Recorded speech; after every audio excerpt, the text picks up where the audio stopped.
Welcome back to the Tulsa Sound podcast. My name is Oscar Padron, and this is my co-host Eric Kerr, the Sand Springs Skeptic.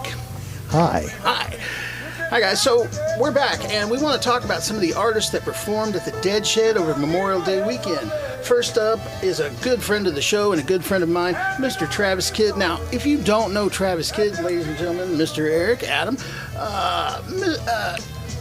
Travis is a full-time musician from the Tulsa area. Travis Kidd averages roughly 250 shows per year as a solo artist and with his rock trio. His style can be hard to pin down, incorporating elements of classic rock and southern rock, country, blues, folk, providing Travis to be an electric mix. He's mean with a looper. Man, he is. And as a singer, songwriter, and acclaimed guitar player, simply calling him a southern rock musician begins to touch on it, but doesn't do him justice to take it into a musician. Hold it, fella, that's not all. Yeah, you got to take into consideration his involvement in the regional music scene on his number of levels. As a songwriter, Travis Kidd won a number of awards. His official Oklahoma Centennial performance in 2007 with the song "Oklahoma Sunset," which was included as a nominee in the Centennial Search, and naming the Oklahoma's official state rock song. Yeah. Man, Travis Kidd writing official state rock songs? Come on. I know about 10 How years Tulsa Sound ago, is that? I worked with him on an event out at the Oklahoma Aquarium, and man, it was one of those things where his set started at 8 a.m. And it was even rougher for us because we had been out of town, so we show up with the sound system. He's like, no, man, it's going to be a mellow morning. It's got to be. We had a great time, and that was his solo show. Travis Kidd, 20 years as a full-time musician. 20 years. Performs solo. He's based out of Tulsa. Original music, rock music, roots music. Tulsa Sound Podcast? Yes. Country music. Travis Kidd does the best version of Jimmy Buffett's, what's that song, that damn Jimmy Buffett song that's famous? Yeah. Margaritaville? He does the best version of that. Cheeseburger in Paradise? Cheeseburger. He does the best version of that Jimmy Buffett song that I've ever heard. I was raised in South Florida, and Jimmy Buffett was everywhere. It was all the time. Salt Life, baby. It was all the time. It was everywhere. I'm looking for free a Salt concerts Life all the time. life. I was drowned in Jimmy Buffett as a child, and so I hate Jimmy Buffett. I don't like no Jimmy Buffett. Yes. But I will say this. Travis Kidd does the best version of that Jimmy Buffett song I've ever heard in my life, and I actually like Travis Kidd's version of it. I'll be diddly dog. So there you go. Go out and see him. He's a good guy. Travis Go out and support Kidd. the band. Buy a birthday. T-shirt. It was his birthday. Joey Trevino on bass. David Teagarden Jr. on drums. It's a wonderful thing. And so lots of folks were out there, and we want to talk next about the Red Dirt Rangers. Okay. The Red Dirt Rangers they performed. They played at the big get-together there. Yes, they did. And we had Brad Piccolo, guitar and vocals, John Cooper, mandolin, percussions, and vocals. Hey, by the way. Yes. Is he related to Terry Cooper? Terry Cooper and John Cooper. I don't know, but I would put them in the ring together and see who could fight it out. We put them in a ring, UFC style, fucking 3 rounds, John Cooper versus Terry Cooper. He was my roommate back in the 90s. Fight to the death. I worked in a band with Terry Cooper called Freak Show, and he's a special character. So in the band, John Cooper, mandolin, percussion and vocals, Ben Hahn, the wild man from Borneo, on lead guitar and vocals, with special guests, Don Morris on the bass, and normally they have Rick Gomez playing drums for them. He was not there that day, and neither was Don, but we want to mention them as they are an important part of the Red Dirt Rangers. You can begin to talk about the Red Dirt Rangers and talk about music from the 20s, or like the Oklahoma City Blue Devils, or some of those old groups that helped influence guys like the Red Dirt Rangers. Of course, Bob Wills and the Texas Playboys. Of course, guys like Graham Parsons, the Psychedelic Cowboy, influenced the Red Dirt Rangers. Lots of bands. Well, Oscar, 13th Floor Elevators out of Austin. My take on it, honestly, is that the Red Dirt Rangers are the epitome of a Stillwater band. Yes, they are the epitome. When we used to play in Stillwater, they were, and this was back in the 80s. And there was a huge college scene there.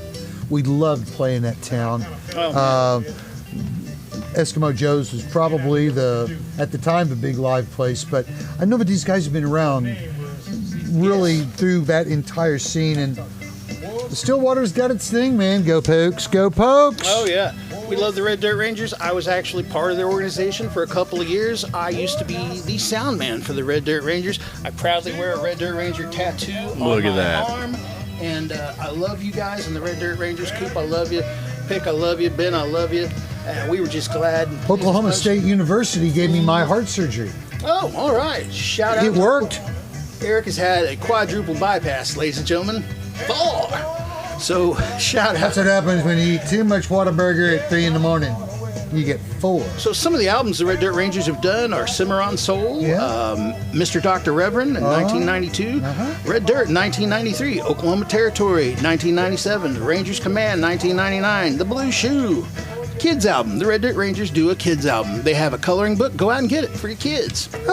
Yes, Staring Down the Sun in 2002. It's not one of those Ranger that Motel. the Chinese had to recently outlaw, was it? No, not an outlawed Ranger.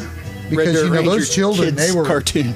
They were shown having fun in little too suggestive of a way. Those kids. And then they finally released Ranger Motel in 2007. Yeah. So we were glad to have them there. Guys, we plan on having the Red Dirt Rangers come on the show and be guests on the podcast. They will Now we're going to fit them in here, but we're going to have... They'll have to line up against the back wall. We'll set up like a police lineup thing. You know, they'll feel right at home. Mr. Eric, Steelhearted Scott Evans was out there. The Steelheart. Steelhearted Scott Evans. And I want to tell you folks that in this world, I have very few close friends. Yeah, and that's a fact. I'd like to say to the whole world right now that I feel, a close connection with Scott Evans. He and I have always been close friends, even though sometimes we go years without talking to each other. I'm proud to say he's my friend. He's one of my favorite songwriters. He's one of my favorite guitar players. He's doing great things. By the way, so Scott came... Tell us. Well, Scott. Oscar, share some Scott Evans facts with us, I have a please. few Scott Evans facts. Scott Evans came of age musically in Stillwater in the early '90s, playing with a redneck hippie jam band called Medicine Show. Along the way, he played after-hours jams and wrote songs with Randy Crouch, the Red Dirt Rangers, Cross Canadian Ragweed, Jason Boland, Monica Taylor, The Great Divide, Mike McClure, Stoney LaRue, Bob Childers, Tom Skinner, Brandon Jenkins, Jimmy LaFave, Greg Jacobs, Evan Felker, John Fulbright, Bill Erickson, Mike Shannon, just to name a few. These are legends. These people are legendary in the Red Dirt scene, and they all felt that Scott was valuable to their projects, and it's just wonderful that he is associated with them. But Scott got his start out at Daddy-O's Music.